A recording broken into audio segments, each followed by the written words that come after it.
கலாத்தியர் 4ஆம் அதிகாரம் கடைசி வசனம். ஓகே. ம்ஹ்ம். ஆ, எப்படி இருக்கு? 30-31. இதை குறித்து வேதம் என்ன சொல்கிறது? அடிமையானவளின் மகன் சுயாதீனம் உள்ளவளுடைய குமாரனோடு சுதந்திரவாளியாய் இருப்பதில்லை. ஆகையால் அடிமையானவளையும் அவளுடைய மகனையும் புறம்பே தள்ளு என்று சொல்லுகிறது. அடிமையானவளையும் அவளுடைய மகளையும் புறம்பே தள்ளு. ம். அடிமையானவள் சொல்லும்போது ஆகார் யாரை ம்ஹ்ம். குறிக்கும் சொல்லி பார்த்தீங்கன்னா 25ஆம் வசனம் படி சீனாய் ம்ஹ்ம். மலையை குறிக்கும். ம்ஹ்ம். சீனாய் மலைனா நியாயப்பிரமாணம் சொல்லி பார்க்கிறோம். ம்ஹ்ம். ம். அப்போ அடிமையானவள் சொல்லும்போது நியாயப்பிரமாணத்தை ம்ஹ்ம். புறம்பே தள்ளு சொல்லி ம்ஹ்ம். பார்க்கிறோம். ம். அப்போ வாக்குத்தத்தம் சொல்லும்போது ப்ராமிஸ் சாராலா குறிக்கும். ம். அவங்க வந்து யாருன்னா இயேசு கிறிஸ்து விசுவாசத்தின் மூலமா வர சந்ததி சொல்றோம் பார்க்கிறோம். ம்ஹ்ம். அவங்க தான் என்ன பண்றாங்களாம், வாக்குத்தத்தத்தின் சந்ததியா இருக்காங்க. ம்ஹ்ம். அப்ப இன்ஹெரிட்டன்ஸ் யாருக்கு இருக்கு? இந்த ஃப்ரீ உமனுக்கு தான் இருக்கு. ம். வாக்குத்தத்த சந்ததி தான் இருக்கு தவிர யாருக்கு இல்ல, அடிமையான உமன் கிடையாது சொல்லி பார்க்கிறோம். ஓகே. அப்ப இது மூலமா நம்மளுக்கு என்ன தெளிவா தெரியுதுன்னா, யாரெல்லாம் நியாயப்பிரமாணத்துக்கு மறுபெயர் என்னது? ம்ஹ்ம். பாவத்தை இந்த போக்கும் ம்ஹ்ம். கிரியைகள். நியாயப்பிரமாணத்துக்கு மறுபெயர் வந்து என்னதுன்னா பாவத்தை ம்ஹ்ம். போக்கும் கிரியைகள். ஓகே. ஓகே. ம். இப்ப என்னதுன்னா, ஒரு பாவத்தை போக்கணும்னா அதுக்கு இந்த கிரியை செய்யணும். ம். பாவத்தை போக்கணும்னா இந்த கிரியை செய்யணும் சொல்லி சொல்றாங்க. ம். அப்ப அது பாவத்தை போக்கும் கிரியை தான் நியாயப்பிரமாணம் சொல்லி பார்க்கிறோம். ம்ஹ்ம். ஓகேவா? ம். அப்போ பாவத்தை போக்கும் கிரியைகள் ம்ஹ்ம். ஒருத்தரால நீதி அடைய முடியாது.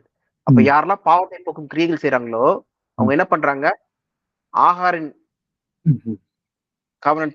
ஆகாரின் உடன்படிக்கையின்படி பிள்ளைகளா இருக்காங்கன்னு சொல்லி பார்க்கிறோம். அப்ப ஆகாரின் பிள்ளைகளா இருந்தாங்கன்னா என்ன பண்றாங்க? அவங்க வாக்குத்தத்தத்தில் பங்கு கிடையாது. ம். வாக்குத்தத்தத்தில் பங்கு இல்லைன்னா அவங்க எதுல இல்ல? ம்ஹ்ம். அவங்க புத்திரரே கிடையாது. தேவனோட புத்திரரே கிடையாது. இந்த சபையின் அழைப்பிலே கிடையாது. ம்ஹ்ம். அப்படிதான் வந்து பாத்தீங்கன்னா யார் இல்ல? இஸ்ரேல் மக்கள் நியாயப்பிரமாணத்தினால நீதியை தேடினதுனால அவங்க அதுக்குள்ள வரல சொல்லி பார்க்கிறோம். ஓகே. அவங்கதான் புத்திர ஸ்வீகாரம். அவங்களுக்கு தான் எல்லாமே கொடுக்கப்பட்டது. எல்லாமே இயேசு கிறிஸ்து அவங்க தான் வந்தாரு. ஆனா அவங்க கிரியைகள், நியாயப்பிரமாணத்தின் கிரியைகள் சொல்லும்போது அந்த பாவத்தை போக்கும் கிரியைகள்னால தேடினதுனால.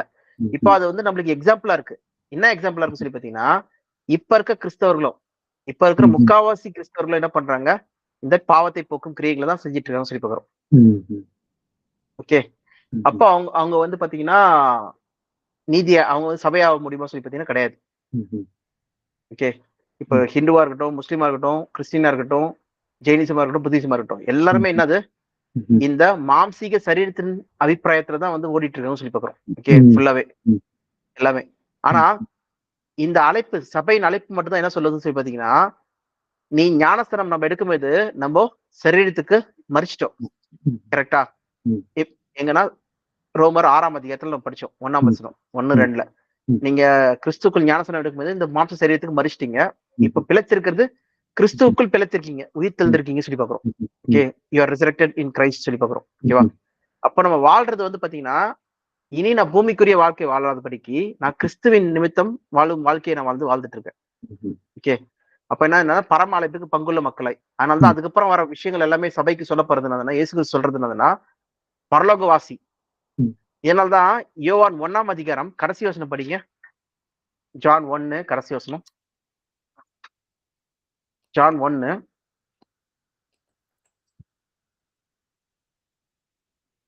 இன்னும் அவர் அவனை நோக்கி, வானம் திறந்திருக்கிறதையும் தேவதூதர்கள் மனுஷகுமாரனிடத்திலிருந்து ஏறுகிறதையும் இறங்குகிறதையும் நீங்கள் இது முதல் காண்பீர்கள் என்று மெய்யாகவே உங்களுக்கு சொல்லுகிறேன் என்றார். என்ன சொல்றாரு? இதுல என்ன புரியுது நம்மளுக்கு? வானம் வந்து திறந்திருக்கும். கரெக்ட். மனுஷகுமாரர்களிடத்திலிருந்து ஏறுகிறதையும் இறங்குகிறதையும் நீங்கள் இது முதல் காண்பீர்கள். இறங்குகிறதும் ஏறுகிறதையும் இது முதற்கொண்டு நீங்கள் காண்பீர்கள் சொல்லி சொல்றாங்க. ஓகே. அப்ப பாத்தீங்கன்னா தேவதூதர்கள் என்ன பண்ணுவாங்க? ஃபர்ஸ்ட் ஆஃப் ஆல் தேவதூதர்கள் எங்க இருக்காங்க? அப்ப என்ன பண்ணுவாங்க? அவங்க மேல இருந்து இறங்குவாங்களா, டிசெண்ட் ஆவாங்களா, அசெண்ட் ஆவாங்களா? இறங்கணும். ஆனா இங்க என்ன போட்டிருக்கு? இறங்கவும் ஏறவும் செய்றாங்க. இங்க என்ன முதல்ல angel of God ascending. மேல ஏறுறாங்க. மேல ஏறுறாங்க, அப்புறம் கீழே இறங்குறாங்க. பூமியில இருந்து ஏறுறாங்களா? ஏறுகிறதும் அப்புறம் இறங்குறதும் சொல்லி பாக்குறோம். பூமியில இருந்து ஏறுறது. ஓகே. டிஃபரன்ஸ் பாக்குறோம். இது என்னதுன்னா ஜெனிசஸ் 28 ம். இத வந்து ஒருத்தர் கனவு காணுவாரு. ம். யார் அது? பெத்தேல்ல யாக்கோபு. ம். ம்ஹ்ம். 12ஆம் வசனம். 28 ஜெனிசஸ் 28:12. அங்கே அவன் ஒரு சொப்பனம் கண்டான். இதோ ஒரு ஏணி பூமியிலே வைக்கப்பட்டிருந்தது. அதன் நுனி வானத்தை எட்டியிருந்தது. அதிலே தேவதூதர்கள் ஏறுகிறவர்களும் இறங்குகிறவர்களுமாயிருந்தார்கள். தேவதூதர்கள் ம்ஹ்ம். ம்ஹ்ம். ஏறுகிறதும் இறங்குறதுமா இருந்தாங்க. அப்ப பாத்தீங்கன்னா ம். இங்கேயும் ஏறுறது இறங்குறது. ம்ஹ்ம். அப்ப ம். அந்த ஏணி வந்து யாரு சொல்லி பாத்தீங்கன்னா, இங்க ம்ஹ்ம். மனுஷகுமாரன் மேல் இனி ம்ஹ்ம். சொல்லும்போது ஏணி ம்ஹ்ம். யாருன்னா இயேசு கிறிஸ்துவா. ம்ஹ்ம். இனி சொல்லும்போது இயேசு கிறிஸ்து மூலமா தான் பரலோக அழைப்பே என்ன பண்ணப்படுது? ம்ஹ்ம். துறக்கப்படுறதுக்கான அடையாளமே என்ன ம்ஹ்ம். பண்ணப்பட்டிருக்கு? எங்க ம்ஹ்ம். ஆதியாகமம் 28ஆம் ம்ஹ்ம். அதிகாரத்திலேயே ம்ஹ்ம். யாக்கோபுக்கு கொடுக்கப்பட்டிருக்கு ம்ஹ்ம். சொல்லி பார்க்கிறோம். ஓகே. அப்போ யாக்கோபுக்கு அப்பவே வெளிப்படுத்தியிருக்காங்க. அப்பவே ம். வெளிப்படுத்திருக்காங்க. ம்ஹ்ம். ஓகேவா? இயேசு கிறிஸ்து மூலமா தான் பரலோக அழைப்பு இருக்குன்னு சொல்லிட்டு. ம்ஹ்ம். அப்போ ம்ஹ்ம். இந்த பரலோக அழைப்புக்கு வந்து பாத்தீங்கன்னா, யார் ஏறுறாங்கன்னு சொல்லி பாத்தீங்கன்னா, பூமியில இருக்கிற மக்கள் என்ன ம்ஹ்ம். பண்றாங்க? ம்ஹ்ம். சபையின் அழைப்புல போறவங்க பரலோகத்துல ம்ஹ்ம். ஏறுறாங்க. ம்ஹ்ம். அப்புறம் அங்கிருந்து என்ன பண்றாங்க? மகிமையினால புதிய ம். எருசலேம் வானத்துல இருந்து ம்ஹ்ம். இறங்கி வரத நான் பார்க்கிறேன்னு சொல்லிட்டு ம்ஹ்ம். வெளிப்படுத்தல் 27 படிக்கிறோம் பாத்தீங்களா? ம். இந்த ம். புதிய வானம் புதிய பூமி வருது. புதிய ம்ஹ்ம். எருசலேம் வானத்துல இருந்து இறங்கி வருதுன்னு சொல்லிட்டு. ம்ஹ்ம். மணவாட்டி ம். சொல்லி ம். பாத்தீங்கன்னா, சபையானது வந்து ம். வருது சொல்லி பார்க்கிறோம். ஓகேவா? ம். இதுதான் அங்க டிஃபைன் பண்றதுன்னு சொல்லி பார்க்கிறோம். ஏறுகிறதும், இறங்குறதும் சொல்லி பார்க்கிறோம். ம்ஹ்ம். ஓகேவா? அப்ப பாத்தீங்கன்னா, சபையின் அழைப்புன்னு சொல்றது வந்து பர்ட்டிகுலர் டைம் இயேசு கிறிஸ்துடைய முதலாம் வருகையிலிருந்து, அதுவும் பெந்தைக்கோஸ்து நாள்ல தொடங்குது. ம்ஹ்ம். ஜலத்தினாலும் ஆவியினாலும் பிறவாவிட்டால் வர முடியாது. அப்போ யாரெல்லாம் சபையின் அழைப்புல இருக்காங்களோ, அவங்க என்ன பண்றாங்க? ஞானஸ்தானத்தப்ப என்ன பண்றாங்கன்னா, இந்த பூமிக்கு இறக்குறாங்க. இந்த ம்ஹ்ம். பூமிக்கு இறக்குறாங்கன்னா, லிட்டரலா இந்த சரீரத்துல அவங்க மரிக்கிறாங்க சொல்லி பார்க்கிறோம். ம்ஹ்ம். ம். ஓகே. அதுதான் அவங்களோட முதலாம் மரணம். ம்ஹ்ம். ஓகே. அப்ப அவங்க குடிவாசி எங்க ஆகுது சொல்லி பார்த்தீங்கன்னா, பரலோகத்துல ஆகுது. ம். அதுக்கப்புறம் என்ன ஆகுதுன்னா, இத ஸ்டார்ட்டிங் வசனமே இங்க பார்க்கிறோம். ஓகே. ம். கிறிஸ்து சொல்றது. அதனால தான் கிறிஸ்து நிறைய இடத்துல சொல்லும்போது, "பரலோகத்தில் உங்கள் பொக்கிஷங்களை சேர்த்து வையுங்கள். பரலோகத்தில் உங்கள் குடியிருப்பு இருப்பதாக. ம். தேவன் வந்து உங்களுக்கு வந்து ரிவார்ட் பண்ணுவதாக" சொல்லிட்டு, ம். "மனம் திரும்புங்கள் பரலோக ராஜ்யம் சமீபமா இருக்கு, சமீபமா இருக்குன்னு" சொல்லிட்டு என்ன பண்றாரு? ம்ஹ்ம். பிரசங்கிச்சுட்டே இருக்காரு. ம். அதுதான் ம். ம். ம். தொடர்ச்சியா. ம். ஓகே. அதனால தான் நம்ம ஒரு இடத்துல கூட படிச்சோம். பகிரங்கமா நீங்க கூட கேட்டீங்கல்ல. பகிரங்கமாய் தேவனுடைய ராஜ்யத்தை பத்தி பிரசங்கம் வந்து பிரசங்கம் பண்ணிட்டு இருக்கு, சொல்லப்பட்டிருக்கு சொல்லிட்டு. ம்ஹ்ம். Forcefully hmm. The kingdom hmm. Of gods correct. இந்த ம். போதனை வந்து ம். போதிக்கப்பட்டு சொல்லிட்டு. ம். பாத்தீங்கன்னா, இயேசு கிறிஸ்து அந்த அதுக்கப்புறம் தான் வந்து பரலோக ராஜ்யத்தின் அந்த இது வந்து பயங்கர ஃபோர்ஸ்ஃபுல்லி வந்து ம். போதிக்கப்படுது சொல்லி பார்க்கிறோம். ம்ஹ்ம். ஓகே. ஏன்னா அந்த அழைப்பு தான் இப்போ வரைக்கும் இருக்கு. ம்ஹ்ம். ம். அப்போ இயேசு கிறிஸ்துவோட 2ஆம் வருகையோட முடியுதுன்னு சொல்லி பார்க்கிறோம். ம்ஹ்ம். அப்போ இதுக்கு பாத்திரவான்களாகிய மக்கள் யாருன்னா, இஸ்ரேல் மக்கள் இருந்தாங்க ஃபர்ஸ்ட். ம். ம். ஓகே. அவங்களுடைய அவிசுவாசத்தினால ம்ஹ்ம். இந்த விசுவாசம் இயேசு கிறிஸ்துவ விசுவாசிக்கிற மக்கள் எல்லாரும் என்ன வராங்கன்னா, உள்ள நுழையறாங்கன்னு சொல்லி பார்க்கிறோம். ம்ஹ்ம். இதுக்கு எக்ஸாம்பிள் தான் இங்க நடக்குது. இப்ப என்ன ம்ஹ்ம். நடந்ததுன்னா, கலாத்தியர்ல ஒரு எக்ஸாம்பிள் மட்டும் நான் சொல்லிடுறேன். கதை மாரி சொல்லிடுறேன். இப்ப என்னாச்சுன்னா, கலாத்தியர் மக்கள் இருக்காங்க. கலாத்தியர் மக்கள் இருக்கும்போது, இங்க யூத கிறிஸ்தவர்கள் ம். யூத கிறிஸ்தவர்கள் சொல்லும்போது, இயேசு கிறிஸ்து ஏத்துக்கிட்டாங்க. ம். ஆனா இன்னும் யூத கலாச்சாரத்த விடல. ம். அப்ப அதுக்கு அர்த்தம் என்னன்னு சொல்லி பார்த்தீங்கன்னா, இயேசு கிறிஸ்துவ விசுவாசிக்கிறாங்க. அதே நேரத்துல நியாயப்பிரமாணத்தின் கிரியைகளை செய்றாங்க. ம். இது இந்த டைம்ல என்ன எக்ஸாம்பிள் வைக்கலாம்னு சொல்லி பார்த்தீங்கன்னா, ம்ஹ்ம். இப்பயே வந்து பார்த்தீங்கன்னா, இயேசு கிறிஸ்துவ நான் விசுவாசிக்கிறேன்னு சொல்றாங்க. அவர்தான் என்னுடைய இரட்சகர். ம். ஓகே. இரட்சகர் சொல்லும்போது அவர்தான் ஆண்டவர். ம். ஓகே. ஆண்டவர் சொல்லி தெரியுதா சொல்லி தெரியல. ஏன்னா அவர்தான் தேவன் சொல்லி நினைக்கிறாங்க. ம்ஹ்ம். ஆனா இயேசு கிறிஸ்து வந்து தேவனுடைய வலது பக்கத்துல இருக்கிறவர். ம்ஹ்ம். ஓகே. அப்ப அவர் ஆண்டவர் தான் சொல்லி ம். பார்க்கிறோம். ம். ஆனா அவரும் தேவனா இருக்காரு. ஆனா ம்ஹ்ம். நம்ம என்ன புரிஞ்சுக்கணும்னா, அவருக்கு மேல ஒருத்தர் இருக்காரு. யாருன்னா ம். பிதாவாகிய தேவன் இருக்காரு சொல்லி ம். தெரிஞ்சுக்கணும் சொல்லி பார்க்கிறோம். ஓகேவா? ம். அந்த அண்டர்ஸ்டாண்டிங் இருக்கணும். ம்ஹ்ம். அது மட்டும் இல்லாதபடிக்கு அவர தேவன் 3ஆம் நாள் உயிர் தெழுப்பினாரு. ம்ஹ்ம். அவர்தான் மெசியா சொல்றது வந்து ம். இஸ்ரேல் மக்கள் நம்பிட்டு இருந்தாங்க. ம்ஹ்ம். யாருன்னா இஸ்ரேல் மக்கள் நம்புறாங்கன்னா, இந்த அந்த யூத கிறிஸ்தவர்கள். ம்ஹ்ம். ஓகே. ஆனா அதோட கூட என்ன பண்ணாங்கன்னா, ம். மோசேவின் நியாயப்பிரமாணத்தை பின்பற்றி இருந்தாங்க. ம்ஹ்ம். இங்க நம்ம கலாத்தியர் புத்தகத்துல நம்ம படிக்கும்போது என்ன தெரிய வருதுன்னா, புறம்பே தள்ளு. ம்ஹ்ம். நியாயப்பிரமாணம் வந்து எதுக்கு கொடுக்கப்படுதுன்னா, இந்த மக்களை வந்து கிறிஸ்துவனிடத்தில் வழி நடத்துறதுக்காக. ம்ஹ்ம். ஓகே. நீ பாவி, உனக்கு ஒரு ரட்சகர் தேவை. ம். நம்ம ரோமர் 7ஆம் அதிகாரம் படிக்கும்போது என்ன பார்த்தோம்? இந்த நிர்பந்தமான மனிதன் நான், யார் என்னை இந்த பாவ சரீரத்திலிருந்து விடுதலையாக்குவாங்க? நான் செய்யக்கூடாதுன்னு ம்ஹ்ம். நினைக்கிறேன் செஞ்சிடுறேன். நான் ம்ஹ்ம். பண்ணக்கூடாதுன்னு நினைக்க பண்ணிடுறேன். ஏன்னா ம். நான் எல்லாம் எனக்குள்ள இருக்க வாசமா இருக்கிற பாவமே அப்படி பண்ணுது. சொல்லி நம்ம ம்ஹ்ம். டிஃபெண்ட் பண்ணோம். பார்த்தோம் ம். ஃபுல்லாவே. ம். ஓகே. பாவம் என்னதென்று தெரியறதுதான் நியாயப்பிரமாணம் கொடுக்கப்பட்டது. ஓகேவா? அப்படி இருக்கும்போது, இப்போ யார் என்னை காப்பாத்தும் சொல்லும்போது இயேசு கிறிஸ்து வந்துட்டாரு. ம். இப்ப இயேசு கிறிஸ்து நான் விசுவாசிக்கும் போது எனக்கு என்ன இருக்குது? ம். இதுலருந்து மீட்பு கிடைக்குது. இதுல இருந்து எனக்கு மீட்பு கிடைக்குது. ம். ஓகே. நான் விசுவாசிச்சாலே போதும். ஓகே, என் நுகம் இலகுவா இருக்கு. ஓகே, அப்ப நான் இயேசு கிறிஸ்து விசுவாசாலே வந்துட முடியும் சொல்லி பார்க்கிறோம். அப்ப எனக்கு ரட்சகர் யாருன்னு சொல்லிட்டு என்ன பண்ணுது, ஞாபகம் கொண்டு வருது. ஏற்ற வேலையில இயேசு கிறிஸ்து வராரு. வந்தவொடனே நான் அவரை விசுவாசிக்கிறேன். விசுவாசத்தின் மூலமா என்ன பண்றேன், நான் வந்து சபையின் அழைப்புக்குள்ள என்ட்ரு ஆகிறேன். ஓகே, இதுதான் வந்து அழைப்பின் காரியமே. அவங்க என்ன ப்ரிப்பரேஷன் பண்ணுது, எப்படி யோவான் ஸ்நானகர் வந்து இயேசு கிறிஸ்து முன்னாடி வந்து வழி ஆயத்தப்படுறதுக்காக ப்ரிப்பேர் பண்ணாங்களோ, அதே போல ஞாயிற்றுக்கிழமை என்ன பண்ணுச்சு, மக்களை வந்து தயார்படுத்துச்சு. உனக்கு ஒரு ரட்சகர் தேவை, உன்னால ரட்சிக்க முடியாது, உனக்கு ஒரு ரட்சகர் தேவை சொல்லி சொல்லுது. ஆனா என்னாச்சுன்னா, இந்த இஸ்ரேல் மக்கள் நியாயப்பிரமாணத்தையும் பிடிச்சிக்கிட்டாங்க. இஸ்ரேல் மக்கள் ஒட்டுமொத்தமா நியாயப்பிரமாணத்தை பிடிச்சிக்கிட்டாங்க, இயேசு கிறிஸ்து மறுதளிச்சிட்டாங்க. நான் சொல்றது என்னதுன்னா, விசுவாசம் உள்ள யூதர்கள் அதுல நிறைய பேர் என்ன பண்ணிட்டாங்கன்னா, இயேசு கிறிஸ்தையும் பிடிச்சிட்டாங்க, நியாயப்பிரமாணத்தையும் பிடிச்சிட்டாங்க. அது எப்படி இருக்குன்னு சொல்லி பாத்தீங்கன்னா, இப்ப இருக்க கிறிஸ்தவர்கள் என்ன பண்றாங்கன்னா, இயேசு கிறிஸ்து பேர் வச்சுக்கிட்டு பாவத்தை போக்கும் கிரியைகளை செஞ்சிட்டு இருக்காங்க. அது மூலமா தான் நீதி கிடைக்கும் சொல்லிட்டு. ஓகே, பொய் சொல்லக்கூடாது, இது பண்ணக்கூடாது, அது பண்ணக்கூடாது சொல்லிட்டு அதுதான் வந்து கோட்பாடு சொல்லிட்டு இருக்காங்க. ஓகே, இதுதான் வந்து என்னாச்சுன்னா, பவுல் வந்து அங்க கலாத்தியர்கள் மக்கள்கிட்ட சொல்றாரு, ஆவியிலே தொடங்கின நீங்க திருப்பி ஏன் நியாயப்பிரமாணத்துல மாம்சத்துல முடிக்க பாக்குறீங்க சொல்லி கேக்குறாரு. ஓகே, நியாயப்பிரமாணம் வந்து எப்பயுமே வந்து ஒரு இது கிடையாது, பாத்திரம் கிடையாது. ஓகே, அவங்க பிள்ளைகள் நியாயப்பிரமாணத்தின் மூலமா வர பிள்ளைகள் சுதந்திரத்தை பெற்றுக்கொள்ள முடியாது, இன்னரிட்டன்ஸ் ஆக முடியாது, புத்திரர்கள் ஆக முடியாது. ஓகே, அது தெரிஞ்சுக்கோங்கப்பா சொல்லி அவ்வளவு தூரம் கத்தி அவர் என்ன பண்றாரு சொல்லிட்டு இருக்காரு. அந்த இவங்களுக்கு கலாத்தியர் மக்கள் கிட்ட சொல்றாரு, முன்னாடி இஸ்ரேல் மக்கள் கிட்ட சொன்னாரு, இஸ்ரேல் மக்கள் கேட்கறதுனால இந்த கலாத்தியர் மக்கள் சொல்றாரு சொல்லி பாக்குறோம். கடைசியில அவங்கள தூக்கிட்டு போயிட்டு ரோமோல கொண்டு போறதுக்கு காரணமே வந்து பாத்தீங்கன்னா, இவர் நியாயப்பிரமாணம் கிடையாது சொல்லி சொல்றதுனாலதான் சொல்லிட்டு நம்ம எங்கன்னா 25, 26 அதிகாரத்துல நம்ம அப்போஸ்தலர்ல. ஓகேவா, அப்ப என்ன நடக்குதுன்னு சொல்லி பாத்தீங்கன்னா, இந்த புறம்பாக வந்த யூத கிறிஸ்தவர்கள் நியாயப்பிரமாணத்தை பின்பற்றணும்னு சொல்லிட்டு இந்த கலாத்திய மக்களை விருத்த சிந்தனை பண்ற வரைக்கும் கொண்டு போயிட்டாங்க. படிங்க, கலாத்தியர் 5ஆம் அதிகாரம் 2ஆம் வசனம், 1-2. ஆனபடியினாலே நீங்கள் மறுபடியும் அடிமைத்தனத்தின் நுகத்துக்கு உட்படாமல் கிறிஸ்து நமக்கு உண்டாக்கின சுயாதீன நிலைமையிலே நிலை கொண்டிருங்கள். இது நீங்கள் விருத்த சேதனம் பண்ணி கொண்டால் கிறிஸ்துவினால் உங்களுக்கு ஒரே பிரயோஜனம் இராது, ஒரு பிரயோஜனம் இராது என்று பவுலாகிய நான் உங்களுக்கு சொல்லுகிறேன். அடுத்து படிக்க. மேலும் விருத்த சேதனம் பண்ணிக்கொள்கிற எந்த மனுஷனும் நியாயப்பிரமாணம் முழுவதையும் நிறைவேற்ற கடனாளியா இருக்கிறான் என்று மறுபடியும் அப்படிப்பட்டவனுக்கு சாட்சியாக சொல்லுகிறேன்.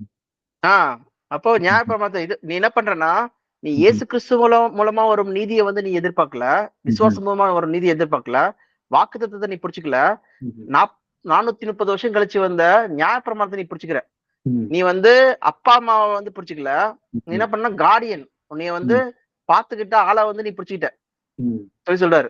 அப்ப பிடிச்சிக்கிட்டனா நீ வந்து என்ன பண்ண முடியாது, அந்த பிள்ளைகளா இருக்க முடியாது, நீ வந்து அடிமைத்தனத்துல தான் நீ இருந்தாகணும். ஓகே, உன்னை பாத்துக்கிட்ட அந்த கார்டியனா இருந்த ஒரு வீட்டு வேலைக்காரங்களோ, அதான் கலாத்தியர் 4ஆம் அதிகாரத்துல ஸ்டார்டிங்ல சொல்றாருல, ஒரு வீட்டு எஜமானுக்கு வந்து ஒரு பிள்ளை இருந்ததுன்னா அது கொஞ்ச நாள் வரைக்கும் அடிமைத்தன ஆட்களுக்கு வந்து வீட்டு வேலைக்காரங்களுக்கு வந்து கொடுத்திருப்பாங்க. அவங்களுக்கு இவங்களுக்கு வித்தியாசம் கிடையாது. ஓகே, அவங்களுக்கு கீழ்பட்டுதான் இருக்கணும். இவங்க என்ன பண்றாங்கன்னா, அது கீழ்பட்டே நான் இருக்கிற சொல்லி என்ன பண்ணிட்டாங்க இஸ்ரேல் மக்கள் சொல்லிட்டாங்க. அதே போல இந்த கிறிஸ்தவ யூதர்களும் என்ன பண்றாங்கன்னா அப்படி ஆயிட்டாங்க சொல்லி போறோம். அப்படிதான் இந்த இப்ப இருக்கிற ஜெனரேஷன் ஆஃப் பீப்புளும் என்ன பண்றாங்கன்னா, கிறிஸ்தவர்களும் நியாயப்பிரமாணத்தின் கிரியைகள் சொல்ற மாதிரி என்னதுன்னா பாவத்தை போக்கும் கிரியைகளை தான் என்ன பண்றாங்க, அது மூலமா தான் நம்ம தேவன் இடத்துல கிட்டி சேர முடியும் சொல்லி சொல்றாங்க. அது எப்படி சொல்றாங்க சொல்லி பாத்தீங்கன்னா, எந்த வசனத்தின் மூலமா சொல்றாங்க சொல்லி பாத்தீங்கன்னா, ரோமர் 8ஆம் அதிகாரம் 29ஆம் வசனத்துக்கு 8:29. தம்முடைய குமாரன் அநேக சகோதரருக்குள்ளே முதற் பேரானவராய் இருக்கும் பொருட்டு தேவன் எவர்களை முன்னறிந்தாரோ அவர்களை தமது குமாரனுடைய சாயலுக்கு ஒப்பா இருப்பதற்கு முன்குறித்திருக்கிறார். என்ன பண்றது, அவர் யார முன்குறிச்சு வச்சிருக்காரோ அவங்கள வந்து தேவனுடைய சாயலுக்கு, அதாவது தன்னுடைய குமாரனுக்கு ஒப்பா இருக்கும்படி முன்குறித்து வச்சிருக்கிறார் அப்படின்றாங்க. சகோதரர்கள் சொல்லும்போது இயேசு கிறிஸ்து நம்மளுக்கு யாரு சகோதரரா இருக்காரு. ஏன்னா நம்ம தேவனுடைய பிள்ளைகளா இருந்தோம்னா அவர் நமக்கு யாரு சகோதரன் சொல்லி பாக்குறோம். ஓகே, அந்த ஆங்கிள் வந்து இங்க பவுல் எழுதுறாரு சொல்லி பாக்குறோம். அந்த பாயிண்ட் ஆஃப் வியூல இருந்து பேசுறாரு. பேசும்போது இங்க என்ன சொல்றாருன்னா, இமேஜ் ஆஃப் த சன், இது வந்து என்ன பண்ணிட்டாங்கன்னா, இது நம்ம தான் வந்து இமேஜ் ஆஃப் த சன்னுக்கு மாறணும்னு சொல்லி யார் பண்றாங்கன்னு நினைக்கிறாங்க? இப்ப இருக்க கிறிஸ்தவர்கள் நினைக்கிறாங்க. ஓகே. ஓகே. இப்ப இருக்க கிறிஸ்தவர்கள் என்ன சொல்றாங்கன்னா, இந்த வசனத்தை பிடிச்சிக்கிட்டு நம்ம தான் வந்து கிறிஸ்துவின் இமேஜுக்கு மாறணும். அப்ப இயேசு கிறிஸ்து கிட்ட பாவம் இருந்ததா? பாவம் இல்ல. இயேசு கிறிஸ்து குற்றமற்றவரா இருந்தாரா? குற்றமற்றவரா இருந்தார். என்னில் குற்றம் ஒன்று என்று சொல்லுவன் யார்? சொல்லி பிடிச்சிட்டாங்க. இது கூடயே ஒத்த வசனங்கள் இருக்கு. என்ன வசனங்கள் எடுத்துக்கிட்டாங்கன்னா, 1 யோவான் 3ஆம் அதிகாரம் 6ஆம் வசனம்.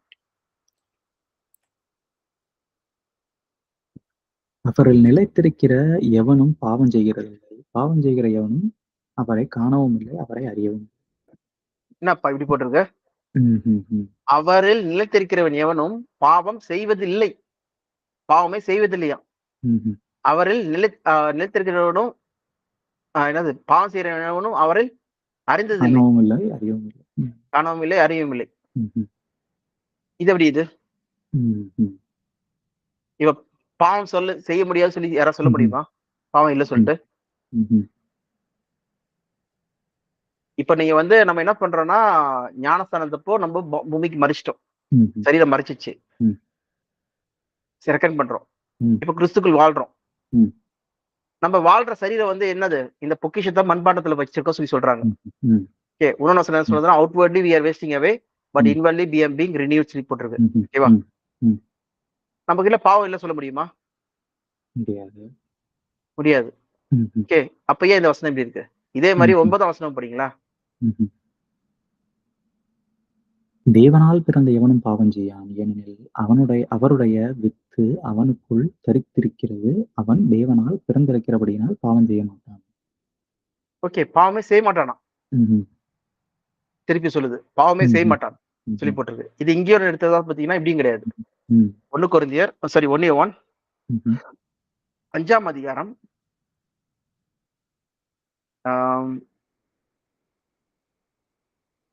18ஆம் வசனம். தேவனால் பிறந்த எவனும் பாவம் செய்யான் என்று அறிந்திருக்கிறோம். தேவனால் பிறந்தவன் தன்னை காக்கிறான், பொல்லாங்கனை அவனை தொடான். பொல்லாங்கன் அவனை தொடான். பொல்லாங்கன் அவனை தொடான். ஓகே. தேவன் அவரை காக்கிறார், பொல்லாங்கன் அவனை தொடான். ஆனா என்னப்பா, நம்மள ஆராய்ந்து பார்த்தா நம்ம பாவம் செய்யற மாதிரி இருக்குமே. ஓகே. ஃபார் எக்ஸாம்பிள், நியாயப்பிரமாணத்தின்படி சும்மா வச்சனா பாவம் என்னது என்று நம்மளுக்கு எப்படி தெரியும்? நியாயப்பிரமாணத்தின் மூலம் தெரியுமா? ஓகே. அப்ப வந்து பாத்தீங்கன்னா நியாயப்பிரமாணத்துல வந்து ஒரு கட்டளை இருக்கு, லெவிட்டிகஸ்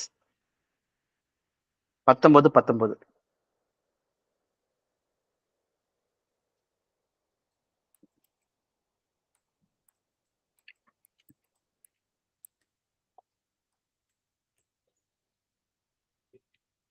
என் கட்டளைகளை கைக்கொள்வீர்களாக, உன் மிருக ஜீவன்களை வேறு ஜாதியோடே புலிய விடாயாக, உன் வாயிலே வெவ்வேறு வகையான விதைகளை கலந்து விதையாத, உன் வயலிலே வெவ்வேறு வகையான விதைகளை கலந்து விதையாயாக, சணல் நூலும் கம்பளி நூலும் கலந்த வஸ்திரத்தை உடுத்தாதிருப்பாயாக.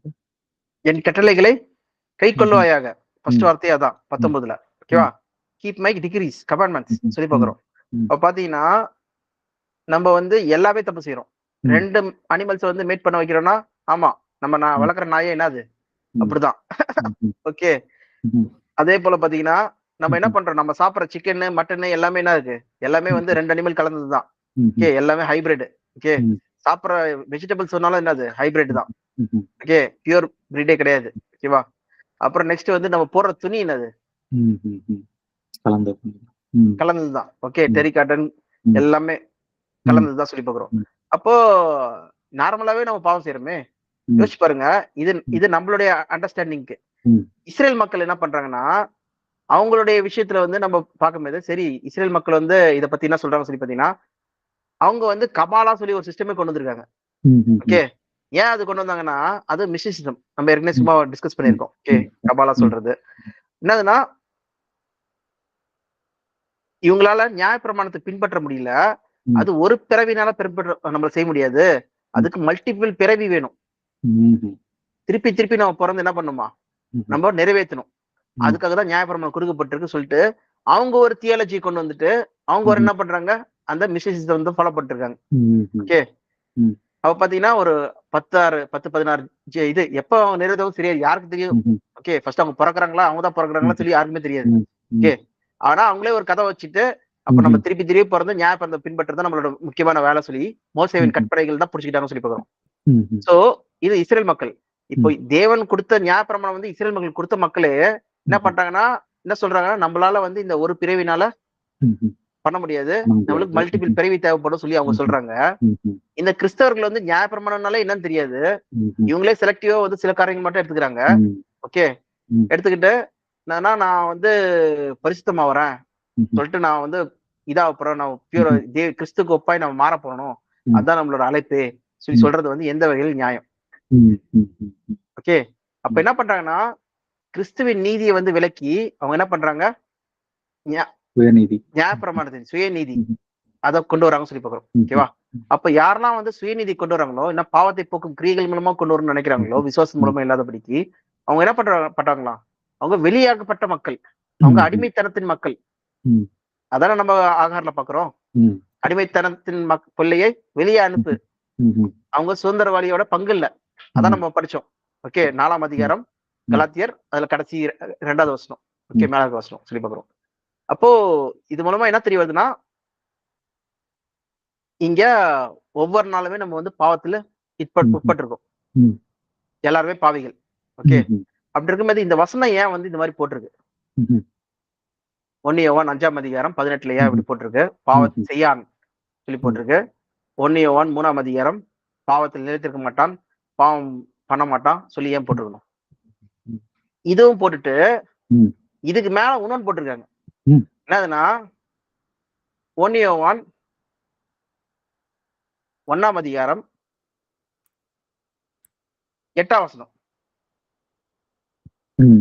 நமக்கு பாவம் இல்லை என்போமானால் நம்மை நாமே வஞ்சிக்கிறவர்களாயிருப்போம், சத்தியம் அப்படி எடுத்துருங்க. சத்தியம் நம்பி இருக்காது. என்ன சொல்லிட்டாங்க, பாவம் இல்ல சொல்றனா நீ வஞ்சிக்கிறவ, சத்தியம் உங்ககிட்ட இல்ல சொல்றாங்க. 10ஆம் வசனம் படிங்க. நாம் பாவம் செய்யவில்லை என்போமானால் நாம் அவரை பொய்யராக்குகிறவர்களாயிருப்போம், அவருடைய வார்த்தை நமக்குள் இராது. அப்ப என்ன சொல்றாங்க, இப்ப இது மூலமாவே அவங்களுடைய வசனமே அவங்களுக்கு என்ன இருக்கு, கான்ட்ரடிக்டிங்கா இருக்கு. நான் பாவம் செய்யக்கூடாது, பாவமே செய்ய மாட்டேன் அப்படி சொன்னா என்னாச்சு, நீ பொய்யண்டா அப்படி சொல்லி சொல்லிடலாம். ஏன்னா வசனமே 1 யோவான் தான் இவரு சொல்றாரு, நீ 1 யோவான் 3ஆம் அதிகாரம் எடுக்கிற, நான் 1 யோவான் 1 எடுக்கிறேன், 5 எடுத்தா நான் 1 எடுக்கிறேன், அதே 2 வசனம் காமிக்கிறேன் சொல்லி காமிச்சிடலாம். அப்ப என்னதுன்னா, இங்க பாவம் பாவம் செய்யல சொன்னாலே அவன் வந்து பொய்யனா இருக்கானா. ஓகே, கிளைம் நான் பாவமே செய்யாதவன் சொன்னாலே அவன் வந்து பொய்யனா இருக்கிறான், அவரை வந்து என்ன பண்றானா, பொய்யனா ஆக்குறானா. to make him out to be a liar. யாரு? இயேசு கிறிஸ்துவ. ஓகே, அப்ப பாத்தீங்கன்னா இங்க என்ன சொல்ல வராங்க அப்படின்னா, இந்த வசனத்தோட அர்த்தம் என்னது சொல்லி பாத்தீங்கன்னா, இதை வந்து ஈசி தியரியில படிச்சீங்கன்னா கிளியரா இருக்கும். இதை வந்து ஈசி தியரியில பாக்குறேன், டூப்ளிகேட் பண்றேன்.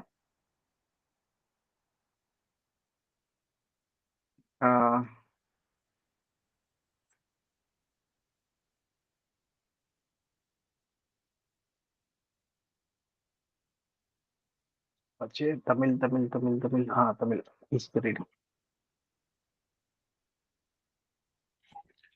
ஓகே, இப்ப 6. எனவே கிறிஸ்துவில் வாழ்கிற மனிதனும் பாவத்தை செய்வதில்லை. ஒருவன் தொடர்ந்து பாவம் செய்தால் அவன் கிறிஸ்துவை உண்மையாகவே புரிந்து கொண்டதில்லை என்றும் கிறிஸ்துவை அறிந்து கொண்டதே இல்லை என்றும் பொருள்படும். கரெக்ட். இப்போ என்ன சொல்றாங்க, ஒருவன் தொடர்ந்து, ஓகே, தொடர்ந்து, அப்புறம் என்னது, கண்டினியூ டு சின். இங்கிலீஷ்ல பாத்தீங்கன்னா one who continue to sin. Okay, no one who lives in him keep on sinning சொல்லும்போது அவன் அதுல வந்து யார் வந்து கீப் ஆன் சின்னிங் பண்ணுவாங்க, அதுல மகிழ்றவன், மனம் திரும்புதல் இல்லாதபடிக்கு அவன் அதை வந்து விருப்பமா இருக்கிறவன் தான் என்ன பண்ணுவான், கீப் ஆன் சின்னிங் சொல்லி பாக்குறோம். அப்போ ஒருத்தன் வந்து மன்னிப்பு கேட்கிறான். இப்ப இயேசு கிறிஸ்து கிட்ட வந்து ஒருத்தர் வந்து கேக்குறாரு, இயேசுவே என் சகோதரன் நான் எத்தனை வாட்டி மன்னிக்கணும், how many times I have to forgive my brother சொல்லி பேதுரு தான் கேட்கறேன்னு நினைக்கிறேன். ஓகே, ம்ஹ்ம். பேதுரு கேம் டு ஜீசஸ் அண்ட் ம்ஹ்ம். ஆஸ்க்டு ம்ஹ்ம். எங்கன்னா மத்திய 18, 21, 22. ஓகே, இதுல இருந்தே ம்ஹ்ம். பாத்துடலாம். அது கேட்கும்போது ம்ஹ்ம். என்ன சொல்றாரு? அப் 7 times. ம். Okay, Jesus said answered, I ம்ஹ்ம். tell you not 7 times. Okay, ம்ஹ்ம். நீ 7 வாட்டி மட்டும் மன்னிக்க கூடாது, அவனை ம்ஹ்ம். 77 times. ம். ஓகே, அப்ப அது நீ 77 times 70 into 7 போட்டோன்னா எத்தனை வாட்டி இருக்கு? ஓகே, ம். ம்ஹ்ம். ம். அப்ப 490 ம். டைம்ஸ். இது வந்து ம்ஹ்ம். ஒரு நாளைக்கு வச்சுக்கோங்க. ஓகேவா? ம். அப்போ ஒருத்தன் வரான், மன்னிப்பு கேட்கிறான், வரான், மன்னிப்பு கேட்கிறான், தப்பு செய்யறான், மன்னிப்பு கேட்கிறான், தப்பு செய்யறான், மன்னிப்பு கேட்கிறான். அவன் என்ன பண்ணல, அதுல கண்டினியூவா இல்ல. ம். இஸ் நாட் ம்ஹ்ம். மனம் திரும்பாம கடின இதயத்தோட என்ன பண்ணல, நான் கேட்க ம்ஹ்ம். மாட்டேன், நீ யாரு நான் உங்ககிட்ட கேட்கறதுக்கு, ம். அப்படி சொல்லல. ம். அவன் ம். என்ன பண்றான்னா, எனக்கு பலவீனமா இருக்கிறேன், ம்ஹ்ம். எனக்காக ப்ரே பண்ணிக்கோங்க, எனக்காக ம். வேண்டுதல் பண்ணுங்க, ம். நான் தப்பு செய்த பிறகு எனக்கு வேண்டுதல் பண்ணுங்க சொல்லி ம். சொல்றான். ஆனா ம். டப்புன்னு தப்பு செஞ்சிடறான். ம்ஹ்ம். திருப்பி மன்னிச்சிருங்க மன்னிச்சிருங்க, நான் செய்யக்கூடாதுன்னு நினைக்கிறேன், என்னால முடியலப்பா, என்னால என்ன பண்றதுன்னு தெரியலப்பா சொல்லி ம். திருப்பி வந்து மன்னிப்பு கேட்கிறான். அப்ப ம்ஹ்ம். பாத்தீங்கன்னா அவன் இருதயத்தின் விருப்பம் என்ன இருக்கு? ம்ஹ்ம்.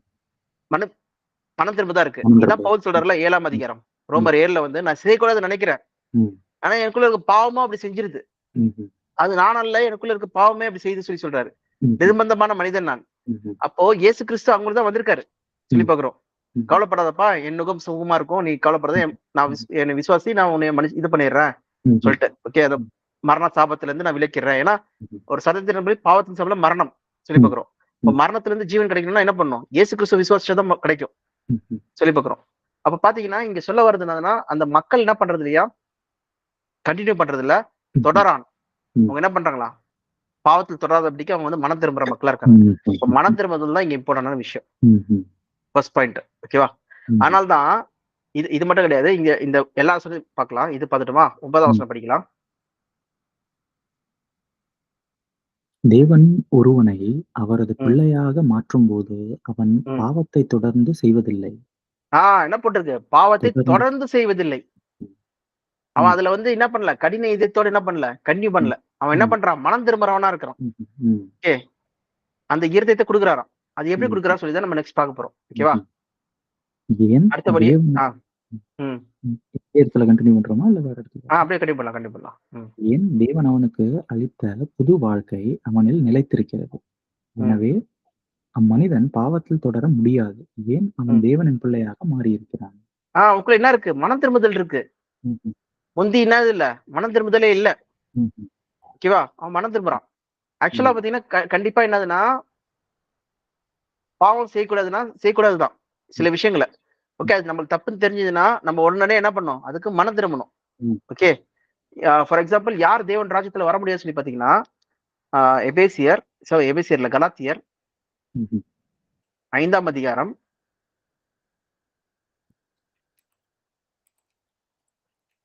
மாம்சத்தின் கிரியைகள் வெளியரங்கமா இருக்கின்றன. 19, 20, 21. மாம்சத்தின் கிரியைகள் வெளியரங்கமா இருக்கின்றன. அவையாவன விபசாரம், வேசித்தனம், அசுத்தம், காம விகாரம், விக்கிரக ஆராதனை, பில்லி சூனியம், பகைகள், விரோதங்கள், வைராக்கியங்கள், கோபங்கள், சண்டைகள், பிரிவினைகள், மார்க்க பேதங்கள், பொறாமைகள், கொலைகள், வெறிகள், களியாட்டுகள் முதலானவைகள். இப்படிப்பட்டவைகளை செய்கிறவர்கள் தேவனுடைய ராஜ்யத்தை சுதந்திரிப்பதில்லை என்று முன்னே நான் சொன்னது போல இப்பொழுதும் உங்களுக்கு சொல்லுகிறேன். They will not inherit the kingdom of God. அவங்க வரவே ம்ஹ்ம். முடியாது. ம்ஹ்ம். ஓகே, எப்படி வந்து பிதாவே பிதாவே சொல்லி சொல்றவங்களோ, கர்த்தாவே கர்த்தாவே சொல்லி சொல்றவங்களோ மத்தேயு 7ல பார்த்தோம்ல, ம். அவங்கள வர முடியாது. பிதாவின் சித்தம் செஞ்சுதான் வர முடியும்னு சொல்லி சொல்றாரு ம். கிறிஸ்ட். ம். அதே ம். போல இந்த மாதிரி பாவம் செய்யறவங்களும் வர முடியாது, தப்பு செய்யறவங்களும். ம்ஹ்ம். அப்ப என்ன பண்றாங்களா, தப்பிதங்கள் சொல்லி தெரிஞ்சிச்சுன்னா, ம்ஹ்ம். ஓகே, நம்மளுக்கு வந்து நியாயப்பிரமாணம் கிடையாது. ம்ஹ்ம். மனசாட்சியின்படி ம்ஹ்ம். தேவனோட ஆவி கொடுக்கப்பட்டு நம்ம படுறோம்னா, ம்ஹ்ம். நம்ம அதுல மனம் திரும்புறோம்னா ம்ஹ்ம். என்ன பண்றாரு, தேவன் வந்து அதை ஏத்துக்கொள்றாரு, அங்கீகரிக்கிறார். ம்ஹ்ம். ம். ஓகேவா? அப்ப இந்த பாவத்துல என்ன பண்றானா, தொடர்றதில்லை. ம்ஹ்ம். சில நேரத்துல நம்மளுக்கு வந்து கோவம் வரும், பொறாம வரும். ஓகே, சில நேரத்துல தப்பு செய்வோம். அப்ப ம். பண்ணும்போது நம்ம என்ன பண்றோமா, உடனடியா மனம் ம்ஹ்ம். திரும்புறோம். சப்போஸ் ம்ஹ்ம். அப்பயே மனம் ம்ஹ்ம். திரும்பலாம்னு ம்ஹ்ம். ஒருத்தர் மூலமா இன்னொருத்தர் வந்து சொல்லுவாரு, இந்த மாதிரி நீ ம்ஹ்ம். செஞ்சு தப்புப்பா ம். அப்படி சொன்ன ம். உடனே அது உடனடியே அக்செப்ட் பண்ற மக்களா நம்ம இருக்கணும். நம்ம இருதயம் ம். வந்து என்ன பண்ணணும், ஏற்றுக்கொள்ற பக்குவமா இருக்கணும் சொல்லி பாக்குறோம். ம். ம். ஓகேவா? இல்ல நான் இல்ல நான் பண்ணவே இல்ல, நான் தப்பே பண்ணல, நான் ம். எதுக்கு மன்னிப்பு கேட்கணும்னு சொல்லும்போது அப்ப என்ன ஆகுதுன்னா, நம்ம ம்ஹ்ம். இருதயம் கண்ணியாவது கடினமாவது சொல்லி பாக்குறோம். அதுதான் இங்க என்ன ம்ஹ்ம். சொல்றாருன்னா, அவன் அது தொடர்றது இல்லை. அதுல வந்து தொடர மாட்டான். அப்படி இருக்க முடியாது அவனால. தேவனுடைய வார்த்தையை என்ன பண்ணுது, அவனை வந்து மாத்துது சொல்லி பாக்குறோம். ஓகேவா? இதே போல 5ஆம் வசனம் பாருங்க. இதுல 5 பார்த்தோம்ல, யோவான் 5ஆம் அதிகாரம் 18 தானே தமிழ்ல. இங்க படிங்க இத. தேவனின் பிள்ளையாக மாறிய மனிதன் பாவம் செய்வதை தொடர்வதில்லை என்பதை நாம் அறிவோம். பாருங்க, தொடர்வதில்லை. எல்லா இடத்துலயும் தொடர்வதில்லை தான். He will not continue. இப்ப இந்த வசனத்தின்படி படிச்சீங்கன்னா இது வந்து என்ன இல்ல, 1 யோவான் 1 முரண்பாடு கிடையாது. ஓகே, ஏன்னா அவன் என்ன பண்றானா 9ஆம் வசனத்துல, he confess. Okay, if we confess a sin, he is faithful and just and will forgive us our sins and purifies us from all the unrighteousness சொல்லி பாக்குறோம். ஓகே, அப்போ தெளிவான ஒரு புரிய வர விஷயம் என்னதுன்னா, நம்ம மனம் திரும்பும் போது கன்ஃபஸ் பண்ணும் போது தேவன் கிட்ட வந்து கண்டிப்பா தேவன் என்ன பண்றாரு, அதை ஏற்றுக்கொள்றாரு சொல்லி பாக்குறோம். ஓகே, இதை குறிச்சின வசனம் தான் நம்ம வந்து சிலது பார்க்கலாம். ஓகே, இயேசு கிறிஸ்து வந்து நம்ம வந்து விசுவாசிக்கும் போது, ஓகே, இயேசு கிறிஸ்துக்கு நன்றி பவுல் சொல்றாரு பாத்தீங்களா கடைசி வசனத்துல, இயேசு கிறிஸ்துக்கு நான் நன்றி செலுத்துறேன் அப்படி சொல்றாருல. அப்ப எதுக்காக நன்றி செலுத்துறாரு சொல்லி பாத்தீங்கன்னா, ஃபர்ஸ்ட் விஷயம் வந்து என்னதுன்னா, அவரால வந்து என்ன பண்ண முடியல, பாவத்தை போக்க முடியாது. ஓகே, அப்போ நம்மளுக்கு வந்து நியாயப்பிரமாணத்தின்படி என்னதுன்னா, பாவத்தை போக்குறதுக்கு வந்து பலி ஒண்ணு தேவைப்படுச்சு. ஓகே, என்ன பலி? ஆடு மாடு. கரெக்டா? ஒருத்தவங்க தப்பு செஞ்சிட்டாங்கன்னா அவங்க என்ன பண்ணணும், அதுக்கு பலி பிராயச்சித்தத்துக்கு ஒரு ஆடு மாடை வந்து கொடுக்கணும். ஆடோ மாடையோ கொடுக்கணும், என்ன புறாவையோ கொடுக்கணும் ஏழைகள் இருந்தாங்கன்னா. ஓகேவா? ரத்த சிந்தலாம்ல பாவ மன்னிப்பு இல்லை சொல்லி பாக்குறோம். ஏன்னா படிங்க எபிரேயர்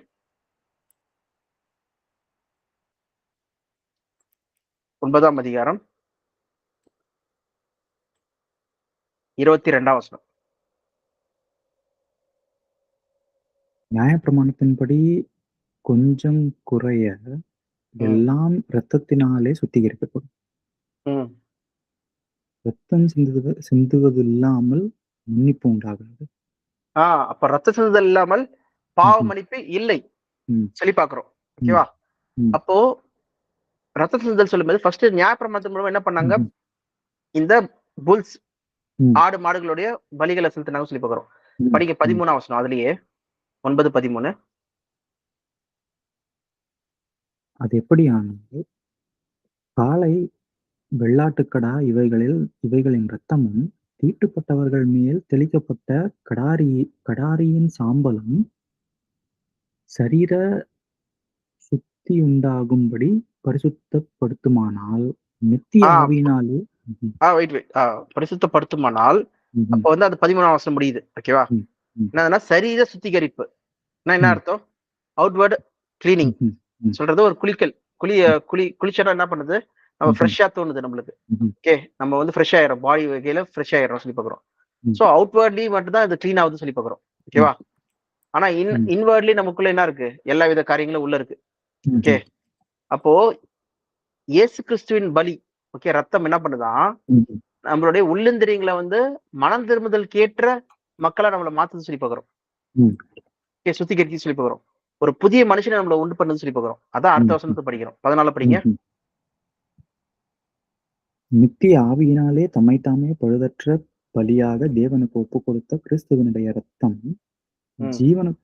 ஜீவனுள்ள தேவனுடைய ஊழியம் செய்வதற்கு உங்கள் மனசாட்சியை செத்த கிரியைகளற சுத்திகரிப்பது எவ்வளவு நிச்சயம். என்ன பண்ணுதான், ஜீவனுள்ள தேவனுக்கு ஊழியம் செய்ய, to serve the living God செய்யறதுக்கு நம்ம மனசாட்சியை என்ன பண்ணுதான், சுத்திகரிக்கிறதுனா என்னதுன்னா பியூர் பண்றது மட்டும் கிடையாது, நம்ம வந்து மனம் திரும்புதலுக்கு ஏற்ற இருதயமா நம்மள மாத்துது. அது முன்னாடி வரைக்கும் என்ன பாத்தீங்கன்னா, ஒருத்தர் சின்ன குழந்தை இருக்குன்னு வச்சுக்கோங்க. ஓகேவா? இப்ப எக்ஸாம்பிள் நான் ஒரு ஸ்டோரி கேள்விப்பட்டேன். அது குழந்தை வந்து பாத்தீங்கன்னா ஒரு 2 வயசு ஏதோ சின்ன பையன். ஓகே, அவங்க வீட்டுல வந்து அவங்க அப்பா வந்து சிகரெட் குடிச்சிருந்தாங்க போறது. ஓகே, ஒருத்தர் அவங்க வீட்டுக்கு போயிருக்காங்களாம். ஓகே, போயிருக்கும் போது அவங்க அப்பா சிகரெட் குடிச்ச அந்த இதை வந்து கீழே இருக்கு, அந்த துண்டு. அந்த குழந்தை என்ன பண்ணிருக்குன்னா, அவங்க அம்மா வந்து டீ எடுத்துட்டு வர்றதுக்கு போயிருக்கும் போது அவங்க அப்பா அந்த சைடு போயிருக்காரு போல இருக்கு. உங்க அம்மாவும் டிவி எடுக்கிறதுக்கு போயிருக்காங்க. இந்த குழந்தை இருக்கு கீழே சிகரெட் எடுத்துட்டு வாயில வச்சிருக்கு. வாயில வச்சுட்டு பண்ணிட்டு இருக்கு அவங்க அப்பா பையன். ஓகேவா? திடீர்னு கூப்பிட்டாங்க போல இருக்கு. இங்க வாங்கலாம்ப்பா, இங்க உங்க குழந்தை என்ன பண்ணுது சொல்லி பாருங்க அப்படின்னு சொல்லும்போது டப்புனு தூக்கி போட்டுருச்சு. தூக்கி போட்டு அமைதியா இருக்கு. இன்னும் இவரு என்னவோ வந்து சொன்ன மாதிரி உங்க பையன் உங்க குழந்தை வந்து சிகரெட் குடிச்சிட்டு இருப்பா அது மாதிரி இது பண்ணது சொல்லும்போது. சோ அப்போ என்னதுன்னா தப்புன்னு தெரியுது. ஆனா என்னதுன்னா இன்பில்டாவே வந்து தப்பு செய்யறதுக்கான எண்ணங்கள் இருக்கு. ஓகே, சின்ன சின்ன விஷயம் சொல்றது எக்ஸாம்பிள். அப்ப இன்கார்னேஷன்ல என் தாய் என்னை பாவத்தில் கர்ப்பம் தரித்தாள். ஓகே, அப்படிதான் நம்மளோட இருதயம் எல்லாமே இருக்கு. எப்ப நம்ம கிறிஸ்துவ விசுவாசிக்கிறோமோ அப்ப என்ன பண்றோம்னா மனம் திரும்பணும் சொல்ற ஒரு எண்ணமும் என்ன பண்ணுது இன்னும் அதிகமாவது சொல்லி பாக்குறோம். நிறைய பேர் என்ன ரிப்பண்டன்ஸ் இல்லாம தான் நிறைய பேர் இருக்காங்க. கரெக்டா? பூமியில உண்மையான ரிப்பண்டன்ஸ் வரணும்னா வந்து பாத்தீங்கன்னா அது கிறிஸ்து மூலமா தான் வருது. அப்ப என்ன பண்றாரா, கிறிஸ்து மூலமா உண்மையா சத்தியத்தை தெரிஞ்ச மக்கள் தேவனை வந்து சர்வ் பண்ணணும்னு சொல்ற மக்களுக்கு என்ன பண்றாங்க, காடு சுத்தமான இருதயத்தை கான்சியஸே கிளியர் பண்றாராம். கிளியர் பண்ணி நம்மள செத்த கிரியில இருந்து மனம் திரும்புறதுக்கு செய்யறாராம். இது எல்லாமே செய்யறது எல்லாமே யாரு? காட் தான் செய்யறாரு. ஓகே, இங்க இது மட்டும் கிடையாது. நம்ம ஏற்கனவே படிச்ச ரோமர் 8ஆம் அதிகாரத்துல நம்ம குமாரன் செயலுக்கு ஒப்ப மாத்துறது யார் மாத்துறா? தேவன் மாத்துறாரு. ஆனா இங்க மாத்துறது வந்து நம்ம தேவனுக்கு குமாரனுக்கு ஒப்பாய் மாத்துறதுன்னா என்னதுன்னா இது எதை மாத்துறா சொல்லி பாத்தீங்கன்னா நம்ம விசுவாசத்தை கடைசி வரைக்கும் காத்து கொண்டோம்னா கடைசி வரைக்கும் நம்ம புடிச்சுக்கிட்டோம்னா இயேசு கிறிஸ்துவ வருகையில நம்ம மரித்து உயிர்த்தெழும்பது அவர் சரீரத்துக்கு ஒப்பாய் நம்ம சரீரம் என்ன பண்ணுவோம்? மாற்றப்படுமா? அப்பமான சரீரம் அவருடைய மகிமையின் சரீரத்துக்கு ஒப்பாய் மாற்றப்பட்டிருக்குமா? அதுதான் இமேஜ் ஆஃப் சன் மாற்றப்படுறது. அந்த பாயிண்ட சொல்லிட்டு இருக்காங்க சொல்லி பாக்குறோம். இது வந்து நம்ம பரிசுத்தம் ஆவறதுல வந்து மாற்றப்படுறது சொல்லல. ஓகே, அது இப்பயே நம்ம என்ன பண்ணப்பட்டிருக்கோம்? நம்ம இயேசு கிறிஸ்துவ தேவனே என்னை மன்னிங்க சொன்னது இயேசு கிறிஸ்துவின் ரத்தத்தால் நம்மள என்ன பண்றாராம்? தேவன் வந்து கிளியர் கான்சியஸ் நம்மளுக்கு கொடுத்துறாராம். தேவனை வந்து இது பண்றதுக்கு இதுக்காக தான் இயேசு கிறிஸ்துவ என்ன பண்ணப்பட்டாராம்? பாடுபட்டாராம். எவ்வகையிலும் இயேசு இது பிள்ளைகளை வந்து என்ன பண்ணுமா அந்த தப்பிதங்கள்ல இருந்து விலகிறதுக்காக அவரை இயேசு கிறிஸ்துவ வந்து பாத்தீங்கன்னா பயங்கர பாடுகள் வழியா தான் போயிருக்காரு சொல்லி பாக்குறோம். அது வேணா வசனம் படிக்கலாம். இதுனா இப்ப நம்ம படிச்சது வந்து ரோமர் 9:14 தானே. எபிரேயர் 4:15-16. ஹீப்ரூஸ் நம்முடைய பலவீனங்களை குறித்து பரிதபிக்க கூடாத பிரதான ஆசாரியர் நமக்கிராமல் எவ்விதத்திலும் நம்மை போல சோதிக்கப்பட்டும் பாவமில்லாதவராய் இருக்கிற பிரதான ஆசாரியரே நமக்கு இருக்கிறார். ஆகையால் முதலால் நாம் இரக்கத்தை பெறவும் ஏற்ற சமயத்தில் சகாயம் செய்யும் கிருபையை அடையவும் தைரியமாய் கிருபாசன தண்டையிலே சேரக்கடவும். பாருங்க, நம்மளுக்கு இரக்கம் கொடுக்கவும் நம்மள மன்னிக்கவும் நம்மளுக்கு என்ன பண்றாரா? ஒரு பிரதான ஆசிரியர் வச்சிருக்காராம். நம்மள போல சோதிக்கப்பட்டு ஆனா பாவம் இல்லாதவரா இருந்தாரு. ஓகே, ஏன்னா அவரோட வேலை என்னது? வந்த நோக்கம் நியாயப்பிரமாணத்தை கம்ப்ளீட் பண்ணி அதை சிலுவையில அரைஞ்சு அதை முடிச்சிடணும். அதுதான் நீக்கிடணும். ஓகே, மரணத்துல இருக்க அடிமைத்தனத்துல இருக்க மக்களை விடுதலை ஆக்கணும். சாத்தானின் மரணத்துல இருக்க அடிமைத்தனத்துல இருக்க மக்களை விடுதலை ஆக்குறாரு. நியாயப்பிரமாணத்துல இருந்த அடிமைத்தனத்துல இருந்த மக்களை என்ன பண்றாரு? விடுதலை ஆக்குறாரு. இப்ப கிறிஸ்து மூலமா நம்மளுக்கு என்ன கிடைக்குது? நீதி கிடைக்குது சொல்லி பாக்குறோம். ஓகேவா? அப்ப தைரியமா நம்ம என்ன பண்ண முடியுமோ தேவனிடத்துல வந்து போய் சேர்றதுக்கு கிருபை பெறதுக்கு நம்மளுக்கு என்ன பண்றாரு? இயேசு கிறிஸ்து நம்மளுக்கு இருக்காராம். எல்லா விதத்திலையும் சோதிக்கப்பட்டு இருக்கிற பிரதான ஆசிரியர் இருக்காராம். அப்போ பிரதான ஆசிரியர் எதுக்கு போவாங்க? நான் பாவம் செஞ்சுட்டேன் என்ன மன்னிங்க சொல்லி ஒரு ஆடு மாடை கொண்டு போவாங்க. இப்ப நம்ம என்ன பண்றோம்? டைரக்டா இயேசு கிறிஸ்து போயிட்டு என்ன மன்னிங்க சொல்லி கேட்கும்போது என்ன பண்றாரா? மன்னிச்சிடறாங்க சொல்லி பாக்குறோம். நம்ம அப்ப மன்னிச்சிட்ட பிறகு நம்ம என்ன பண்றோம்? தேவன்கிட்டே போக முடியுது, அவர் த்ரோனுக்கே போக முடியுது சொல்லி பாக்குறோம். ஓகே, அதுதான் இங்க ரெப்ரசென்ட் பண்றது சொல்லி பாக்குறோம். ஓகேவா? அப்போ பாவம் இல்லை சொல்லி யாராலையும் சொல்ல முடியாது. ஓகே, அந்த வசனங்கள் வந்து பாத்தீங்கன்னா 1 யோவான் 5 இருக்கட்டும், இல்ல 1 யோவான் 3ஆம் அதிகாரம் இருக்கட்டும், அது வந்து பாவமே செய்யாத மனுஷன் சொல்றது கிடையாது. அப்படி சொன்னா பொய்யன் ஆயிடுவான். ஓகே, அதுல வந்து மன கடினத்தோடு இல்லாதபடிக்கு மனம் திரும்புதல் கேட்ட இருதயத்தை வந்து தேவன் தரார் சொல்லி பாக்குறோம். அப்படிதான் இருக்க முடியாது. அதுதான் வந்து பாத்தீங்கன்னா 1 யோவான் 1ஆம் அதிகாரத்தோட கரெக்டா இதா இருக்கு சொல்லி பாக்குறோம். என்னதுன்னா அவன் மன திரும்பிற இதை அவன் என்ன பண்றான்? அந்த வசனம் மட்டும் படிச்சிருங்க. 9ஆம் வசனம் 1 யோவான் 1:9.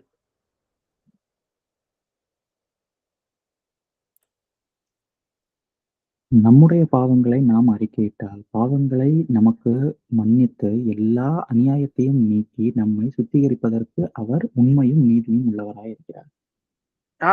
உண்மையும் நீதியும் உள்ளவரா இருக்கிறார். அப்பயுமே உண்மையும் நீதியும் உள்ளவரா இருக்காரு. கரெக்டா? ம், அவர் அதுல குறைபாடே கிடையாது அவர்ல. ம், அப்ப என்னதுன்னா நம்ம பாவங்களை சுத்திகரிக்கிறதுக்கு அவர் உண்மையும் நீதியும் உள்ளவரா இருக்கிறார். இஃப் வி ம், கன்ஃபஸ் அவர் சின்ஸ், ம், நம்ம பாவங்களை வந்து அறிக்கையிட்டால், நம்ம மனம் திரும்பினா, அந்த ம், கடின இருதயம் நமக்குள்ள எப்பவுமே இருக்கக்கூடாது. எப்பயுமே நம்ம ம், வந்து என்ன பண்ணணும்னா, தப்புன்னு சொல்லி தெரிஞ்சுச்சுன்னா, எல்லாம் யாராவது சொன்னாங்கன்னா, அது என்ன ப்ராப்ளம்ப்பா, என்ன தப்புப்பா ம், சொல்லி தெரிஞ்சுக்கிட்டு, ஓகே இப்படி பண்ணிட்டேனா, இது உங்களுக்கு தப்பா தெரியுதா, சரி அப்ப நான் செய்ய மாட்டேன் அடுத்த வாட்டி சொல்லலாம், சொல்லி பார்க்கிறோம். ஏன்னா இந்த இந்த இந்த அண்டர்ஸ்டாண்டிங் வந்து கொரிந்திய சபைக்கிட்டே இல்ல. கொரிந்திய சபை என்ன பண்றாங்கன்னா, அவங்களுக்கு இருந்த அந்த மேட்டிமையினால என்ன பண்ணாங்கன்னா, அறிவு இருக்கிறதுனால என்ன பண்ணாங்கன்னா, எனக்கு இதெல்லாம் தெரியும், எனக்கு இதெல்லாம் தெரியும்னு சொல்லிட்டு, அந்த அறிவும் இருக்கு, அதே நேரத்துல என்ன இருக்கு சொல்லி பாத்தீங்கன்னா, அவங்க கொஞ்சம் இன்டெலிஜென்டான பீப்பிள். ஏன்னா இவங்க கிரீக் அவங்க. ஓகே, ஏதென்ஸ் பக்கத்துல இருக்கவங்க. பயங்கர இன்டெலிஜென்ட் தேடுற மக்கள். கிரீக் காஸ்ட் ஃபார் விஸ்டம் தானே. எல்லா சாக்ரட்டிஸ் எல்லா மக்களும் அங்க இருந்தா வந்தவங்க. ஓகேவா? ஞானத்தை தேடுகிறார்கள். ஆனா யூதர்கள் அடையாளத்தை தேடுகிறார்கள். அந்த பழைய பழைய காலத்துல இருக்கிற அந்த ப்ரோபே தான். யூதர்கள் ஞானத்தை தேடுறாங்க. யூதர்கள் அடையாளத்தை தெரிகிறார்கள், கிரேக்கர்கள் ஞானத்தை தெரிகிறார்கள். ஓகேவா? அப்படி இருக்கும்போது அவங்க பயங்கரமான விஸ்டம் இருக்கவங்க. ஆனா என்ன சொல்றாருன்னா பவுல், எங்கன்னா 1 கொரிந்தியர் 8ஆம் அதிகாரம்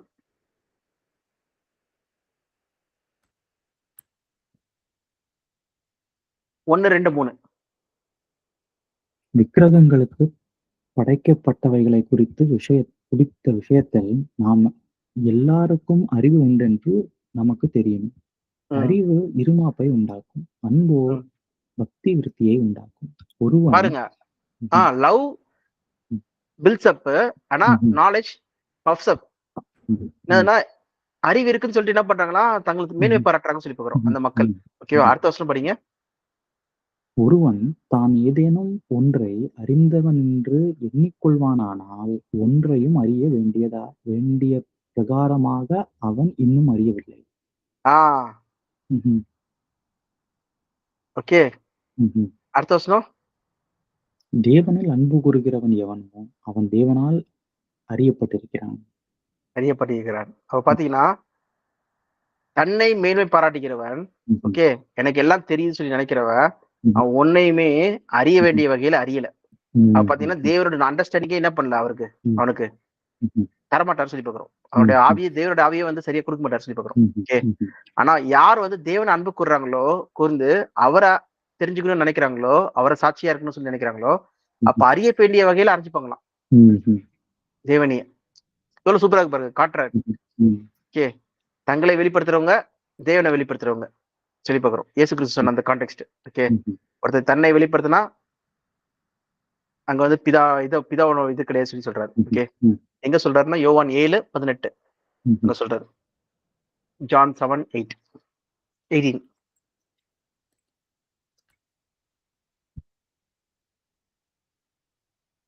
சுயமாய் பேசுகிறவன் தன் சுய மகிமையை தேடுகிறான், தன்னை அனுப்பினவரின் மகிமையை தேடுகிறவனோ உண்மை உள்ளவனாய் இருக்கிறான், அவனிடத்தில் அநீதி இல்லை. உண்மையாய் உள்ளவனா இருக்கிறான், அவனிடத்தில் அநீதி இல்லை. யாருன்னா பிதாவின் மகிமையை தேடுற மக்களுக்கு, ஆளுக்கு அநீதி இல்லை, அவன் உண்மையுள்ளவனா இருக்கிறான்னு சொல்லி சொல்றாரு. சோ இதுதான் இந்த கான்டெக்ட்ல நம்ம கொரிந்தியர்ல நம்ம பாக்குறோம். ஓகேவா? இது மட்டும் இவங்க பண்ணல. இவங்க என்ன பண்றாங்கன்னா இன்னும் அதிகமாவே பண்றாங்க. என்ன பண்றாங்கன்னா,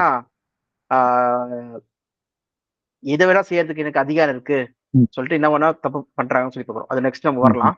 ஃபர்ஸ்ட் இந்த பாயிண்ட் வந்து நம்ம பார்க்கும்போது என்ன புரியுதுன்னா, மன திரும்புதல் இருதயம் வந்து எல்லாருக்கும் இருக்கணும்னு சொல்லி பாக்குறோம். அப்பதான் வந்து அவங்க என்ன பண்ண முடியும்னா, அவங்க வந்து பாவத்தில் தொடராதபடிக்கு அவங்க வந்து இந்த நீதியின் பாதையில போக முடியும். தேவனுக்கு உண்மையான ஊழியக்காரங்களா இருக்க முடியும் சொல்லி பாக்குறோம். ஏன்னா நம்ம ஏற்கனவே படிச்ச வசனத்தின்படி என்ன பாக்குறோம், எபிரேயர் படி நம்ம இருதய சுத்திகரிக்கப்பட்டு நம்ம என்ன பண்றோமா, தேவனுக்கு ஊழியம் செய்யறதுக்கான நல் மனசாட்சியை வந்து தேவன் என்ன பண்றாரோ நம்மளுக்கு தராரு சொல்லி பாக்குறோம். சரி, இப்ப வந்து நம்ம பார்க்க வேண்டிய வசனம் என்னதுன்னா, இது 1 யோவான் 2:1 கூட படிங்களா? 1 யோவான் 2:1. என் பிள்ளைகளே, நீங்கள் பாவம் செய்யாதபடிக்கு இவைகளை உங்களுக்கு எழுதுகிறேன். ஒருவன் பாவம் செய்வானானால் நீதிபரராய் இருக்கிற இயேசு கிறிஸ்து நமக்காக பிதாவினிடத்தில் பரிந்து பேசுகிறவராய் இருக்கிறார். இதை படிக்கும் போது நம்மளுக்கு என்ன தெரியுது? அப்ப நம்ம பாவம் செஞ்சுட்டு டக்குனு போய் இயேசு கிறிஸ்து போய் மனம் திரும்பினா போதும் சொல்லி நினைக்க தோணுதா? அப்படிதான் இருக்க மாதிரி இருக்கு. ஓகே. ஆனா அப்படி கிடையாது. என்னதுன்னா நம்ம பாவம் செய்யறது வந்து நம்ம விருப்பப்பட்டு செஞ்சோம்னா அது தப்பு. பலவீனத்தினால நம்ம செஞ்சுட்டோம்னா அதுக்கு மனம் திரும்பணும்னா அதுக்கு மன்னிப்பு இருக்கு சொல்லி பாக்குறோம்.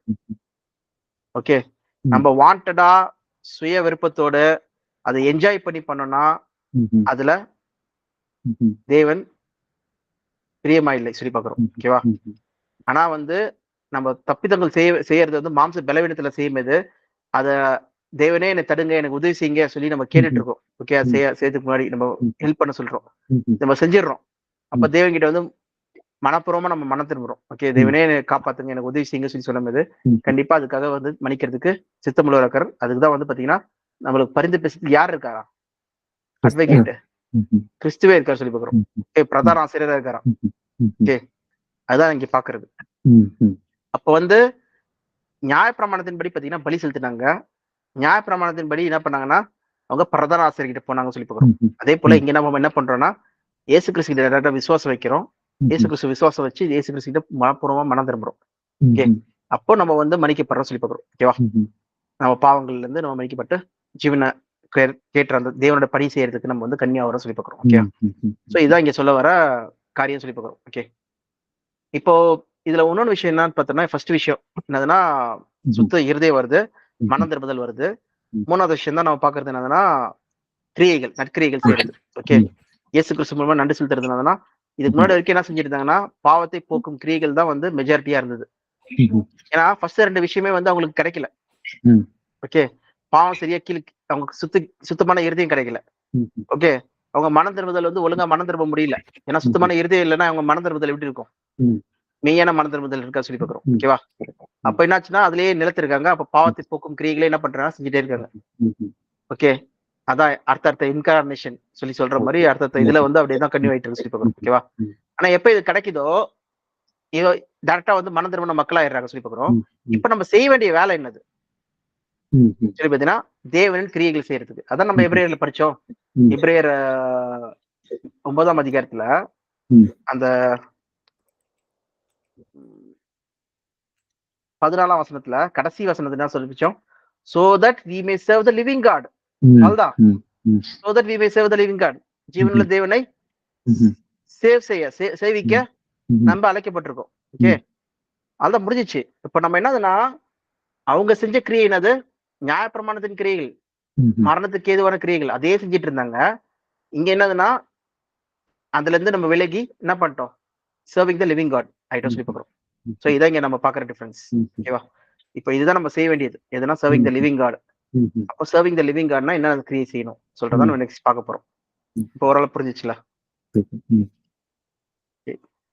கலாத்தியர் படி நம்ம வந்தோம். இப்போ எப்படி நம்ம வந்து சர்விங் த லிவிங் காட் அது என்ன கிரியை செய்யணும் சொல்றதா நம்ம நெக்ஸ்ட் பாடம் பார்க்க போறோம். அடுத்த பாடமா இல்ல அடுத்த இதுலயே ஒரு இதுலயே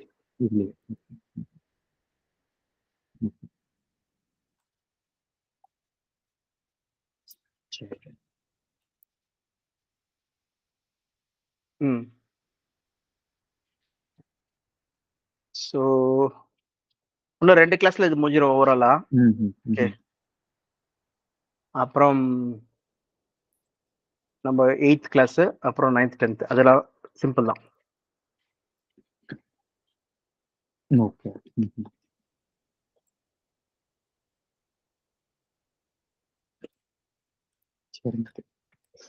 ஓகேப்பா. ப்ரே பண்ணலாம். மகா கிருபையும் அன்பும் அடக்கம் நிறைந்த எங்கள் பரம தந்தையே, இந்த வேளையிலும் கூட சகோதர நாங்கள் ஒன்று கூடி உடைய வார்த்தைகளை நாங்கள் தியானிக்கும்படி கர்த்தரை கொடுத்த நேரத்திற்காக நன்றி செலுத்துகிறோம். தவிர இந்த வேளையிலே நாங்கள் கற்றுக்கொண்ட அந்த பாடங்கள் எங்கள் உள்ளங்களிலே ஆழமாக பதியவும், கர்த்தர் விசுவாச பிரமாணத்தினாலேயே எங்களுக்கு மீட்பு உண்டென்றும் நீதி பிரமாணத்தினால் அல்ல என்றும் எங்களுக்கு தெளிவாக இந்த பாடங்களின் மூலமாக எங்களுக்கு வெளிப்படுத்தி இருக்கிறீர். இந்த காரியங்களை எங்கள் உள்ளங்களிலே ஆழமாக பதித்து விசுவாசத்தினால் நாங்கள் நீதிமானாக்கப்பட்டோம் என்பதை நாங்கள் எங்கள் உள்ளங்களிலே ஆழமாக உணர்ந்து அதன்படி நாங்கள் எங்கள் வாழ்க்கையின் காரியங்களில் நாங்கள் நடக்கவும் எங்களுக்காக கர்த்தர் உண்டாக்கி இருக்கின்ற இந்த புதிய மகிமையிலே நாங்கள் பிரவேசிக்கும்படியாக நாங்கள் பாத்திரவான்களாக இருக்கும்படியாக கர்த்தர் தாமே எங்களை வழிநடத்த வேண்டும் என்றும் எண்ணி பரிசு நாமத்தினால் ஜெபிக்கிறோம். ஆமென், ஆமென். சரி. So இதுதான் இம்பார்ட்டன்ட் ஆக்சுவலா. யாரெல்லாம் வந்து திருப்பி நியாயப்பிரமாணத்தை பின்பற்றுறாங்களோ, அவங்க அந்த கிருபையில இருந்து வெளில போயிடுறாங்க.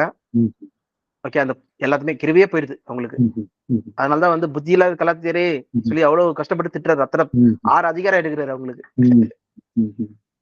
சோ அதுக்கு எக்ஸ்பிளனேஷன் நீங்க ஒரு வாட்டி படிச்சு பாருங்க ஜெபின். செம்மையா இருக்கும் அந்த கான்வர்சேஷன்.